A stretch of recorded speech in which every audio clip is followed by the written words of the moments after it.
আজকের এই ভিডিওতে আমি দেখাবো ২০০২ সালের ভোটার লিস্ট আপনি কিভাবে সহজে অনলাইনে বের করতে পারবেন। প্রথমেই আপনার মোবাইল বা কম্পিউটারে গুগল ক্রোম ব্রাউজার ওপেন করুন। এরপর সার্চ বক্সে টাইপ করুন ইসিআই ওয়েস্ট বেঙ্গল। যে রেজাল্টটি আসবে তার উপরে ইসিআই ওয়েস্ট বেঙ্গল অফিসিয়াল ওয়েবসাইটে ক্লিক করুন। সেখানে গেলে নিচে দেখতে পাবেন একটি ওয়েবসাইটের লিঙ্ক।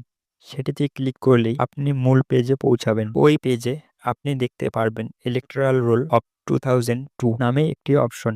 এই লেখাটির উপরে ক্লিক করুন। এখন আপনাকে আপনার জেলা নির্বাচন করতে বলা হবে। আমি এখানে উদাহরণস্বরূপ জলপাইগুড়ি জেলা সিলেক্ট করলাম। আর যদি অন্য জেলা হয় সেটি নির্বাচন করবেন। এরপর আপনার ব্লক বা এলাকা নির্বাচন করতে হবে। এরপর আপনি দেখবেন ২০০২ সালে ভোটার বুথ তালিকা আসছে। যে বুথে ২০০২ সালে আপনার পরিবার বা আত্মীয় স্বজনরা ভোট দিয়েছিলেন সেটি দেখে নিয়ে ফাইনাল রোলে ক্লিক করতে হবে। তাহলেই একটি পিডিএফ ফাইল ডাউনলোড হবে। এই পিডিএফ ফাইলটি ওপেন করলেই আপনি দেখতে পারবেন ২০০২ সালের সেই বুথে কারা কারা ভোট দিয়েছেন, নাম, পিতার নাম ও ভোটার নাম্বার সহ বিস্তারিত তথ্য সেখানে থাকবে। যদি এই তালিকায় আপনার বা আপনার পরিবারে কারো নাম থাকে তাহলে এটি নাগরিকত্ব প্রমাণ হিসাবে ব্যবহার করা যাবে। এই ছিল